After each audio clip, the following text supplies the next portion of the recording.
Hi, I'm June. I'm going to talk about AIDS in developed countries. Does the US have the responsibility to fund and educate people about safe sex in third world countries? Um, First, I want to introduce some situations about AIDS and HIV in third world countries.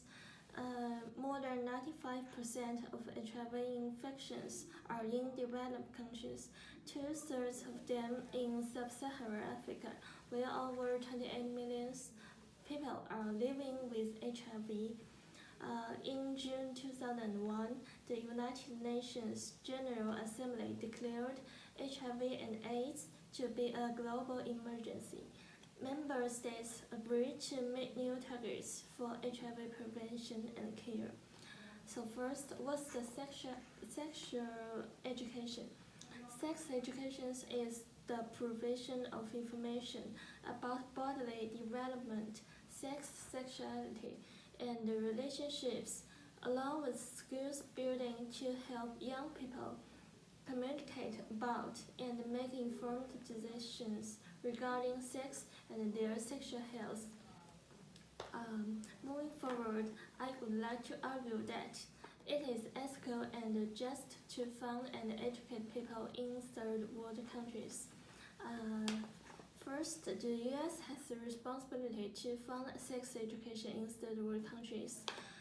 Funding undeveloped countries in critical conditions is like giving someone hope for a better life. The US economy advanced and annualized 4.2% on quarter in second quarter of 2018, revised from the previous estimate and in line with the market expectations. It is the highest growth rate since the third quarter of 2014. Second, setting institutions or organizations that help people in third world countries is the way to communicate with people. It looks like a winning strategy. To fund people about safe sex in third world countries is part of social liability in terms of a member of United Nations. Since 2001, the HHS Office of Adolescent Health has funded rigorous evaluation studies to assess the impact of a variety of programs, approaches to prevent teen pregnancy, like cancers and healthy futures. In 21st century, health is a shared responsibility involving equitable access to essential care and collective defense against transitional threats. Funding people in third world countries is not the vital way to reduce the rates of HIV. Basically, we need to affect on their mind. The US has the responsibility to educate people who are in third world countries that don't know about safe sex and how to protect themselves. For sex education, the US has a lot of data that shows the successfulness in sex education and its compliance with human rights. Dying a young people's sexuality education for whatever reasons is a violation of their human rights. All of the people, no matter where they are, have rights to accept the information about their sexuality and health. An organization called Planned Parenthood is an organization that helps people who need help like birth control. They indicate that comprehensive sexuality education covers a broad range of topics related to human development, such as that sex education become mandatory in 2012 in California. The comprehensive sexual health education law that associated with Bill 329 will combine education on HIV prevention, which is already mandatory, with sexual health education, which has been optional, into a single mandatory course of instruction with updated curriculum. 4 states require parental consent before a child can accept instructions. 35 states and the District of Columbia allow parents to opt out on behalf of their children. They also have terms called abstinence education, which also called abstinence until marriage education. It's the branch of comprehensive sexual education. A new study showed that improved contraceptive use is responsible for 86% of the decline in the U.S. adolescent pregnancy rates between 1995 and 2002. Findings from the National Longitudinal Study on Adolescent Health shows that abstinence pledge programs are dramatically effective in reducing sexual activities among teenagers in grades 7 through 12. In conclusion, helping other countries is like we did for our friends in general life. The value of this may not be admitted by all of the people, but it has moral and ethical benefits. For the U.S., it likes give a first aid to people and show them what they ought to do. What's more, the education system about safe sex started at grade 7 in public school. Abstinence education is a type of comprehensive sex education.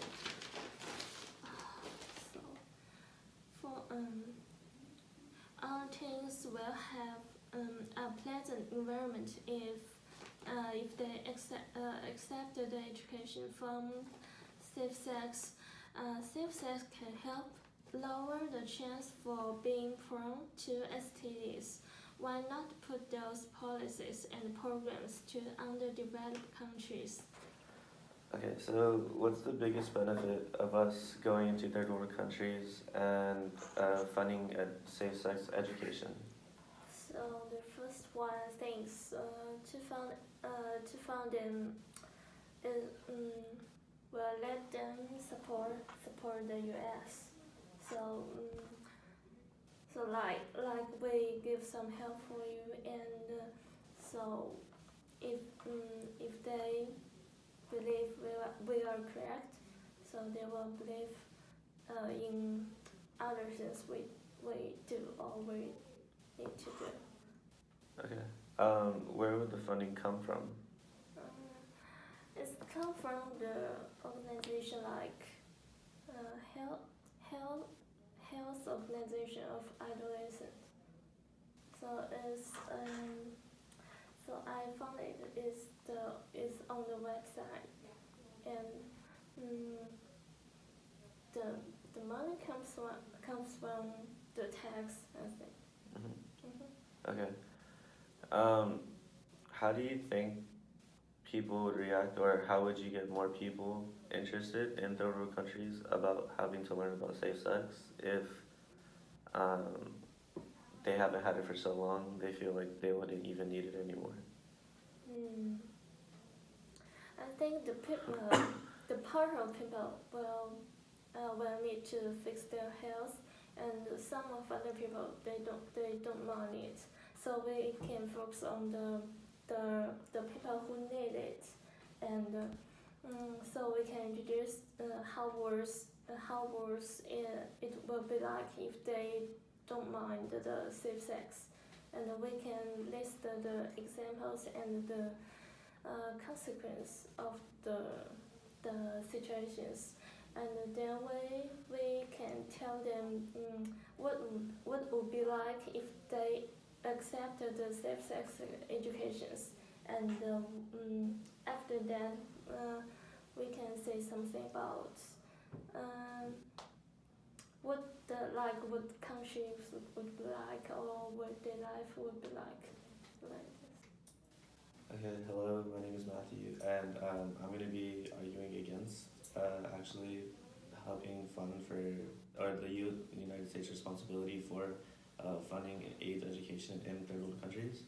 So I don't believe it's the best option for the U.S. to actually have the responsibility to be able to be the single hand to fund the free education within third world countries, because the problem with in third world countries is that education is already almost free in third world countries, but they lack classrooms or gathering places for their people to actually come together and learn.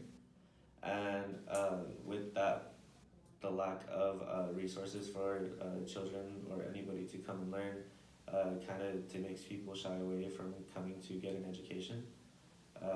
Third world countries generally do have free education because they can't afford to either charge their people, but the catch with their free education is that since they call it free, they still have other things that they have to pay for, such as uniforms or supplies or books that they need to have, and all of that makes people not want to pay for it because they either can't afford it or they just don't see a point in gathering or in buying it at all.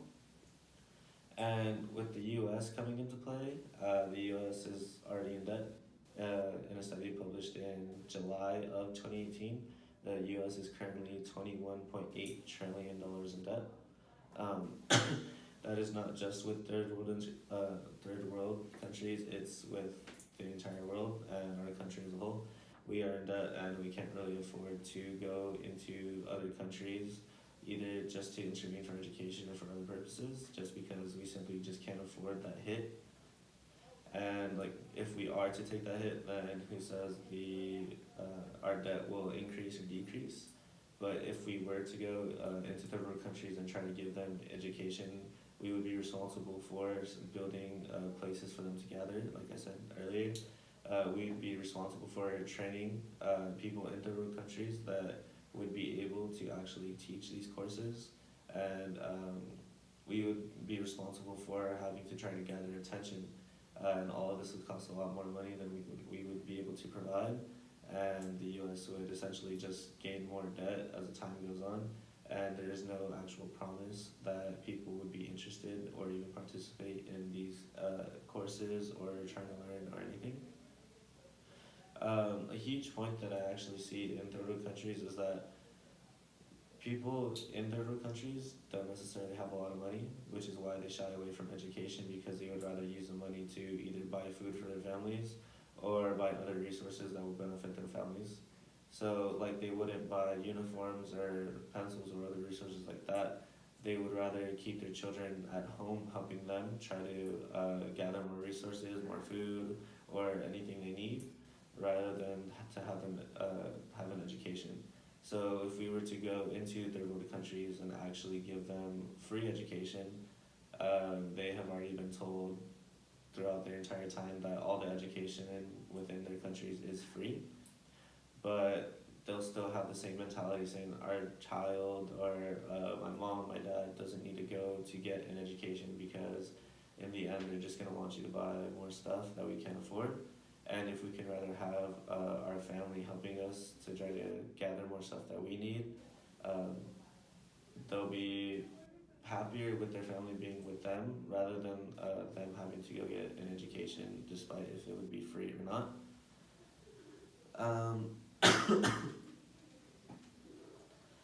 The last problem that I actually see within the U.S. being responsible is that the U.S. is not the only country or the only developed country that can actually offer assistance. There's other countries in the world that are developed as well and can help contribute. The U.S., we are not opposed, or we do not feel solely responsible to provide education, but since there are other developed countries, it would be more beneficial for all the countries to come together and actually try to fund the educational courses, trainings, and everything along those lines, because the U.S. as a whole cannot just solely fund it without other countries being involved and a kind of like coalition. The U.S. would essentially just decline because of the with our debt increasing, our currency will decrease all over, and it'll just send us into like a spiraling downfall. That's it. Do you think we can reduce some fundings from the areas which is as not important as the education? I believe that there possibly are some areas that we could reduce funding for to help provide for safe sex education, but I don't necessarily know if the amount of funding we could be or that we could cut would still be enough to actually fund safe sex education in third world countries. I think it could be allocated a lot better within the U.S. just because the amount of money we would need to cut just to fund a successful safe sex education program in third world countries would be substantial. So it would take a lot more money than we could probably get. Okay, so you said there is a lack of classroom in third world countries. So do you think, as a member of the United Nations, we can search the support from the United States? I think that's the only way we would be able to actually get a successful course or program without the help of people from other developed countries. The U.S. would not be able to fund it just by ourselves, just because the amount of money, the amount of resources that we would need, the U.S. wouldn't be able to provide everything. And if we were, then the U.S. is essentially, we would just be going down because of our increase in debt, and our currency would probably decrease as well because of the lack of funds that we actually have. You mentioned there has lack of education in the third world country for poor people because they need food or they need to make money for their life. So do you think the free education can help them to accept the programs? I think free education will help to try to encourage more people to come, or at least to participate in the program, but most education in third world countries is free just because the countries know that their people, or not all their people, can afford it, and education is not really mandatory in other countries. So the free part will attract more people, but the people in third world countries know that the free education comes with other things, such as like for actual education they would be the uniforms or the supplies, but other things would come along with free education. So I think some people would not want to participate just because they feel that they've been without this education for so long that they'll be okay without it. But I feel like there also would be an increase, or more people would want to participate just because it is free, and some people will like actually know the benefit of having this education. For the last, I'm going to talk about some support that came from the United Nations. As the member of the United Nations, we can seek some help or even some fundings from the United Nations, because the United Nations is a group that can help countries, help their members, even the countries not their members. Second, I think the U.S. Can get the support from third world countries if if we put some educations in the third world countries. It's benefits for our levels or positions in the United Nations. Thus the U.S. has more powerful will become more powerful in the whole world. Okay, I believe that relying on funds from third world parties or outside sources to actually fund this program isn't the most secure or financially secure way to run the program, such as on this caliber. Just because a program of this caliber does depend a lot on the funds that are coming in, because the countries that we are going into have little to no funds, which is the reason why they actually need the outside help. Although the sole responsibility of one country having to take on this challenge isn't plausible, I guess, it's not actually the problem of just one country. A disease such as AIDS or HIV or safe sex in general is not the responsibility of one person or one country. It is an epidemic. It's not just the responsibility of one country trying to stop an epidemic, but an epidemic is a problem for everybody, which would mean help from other countries, help from these third world countries as well.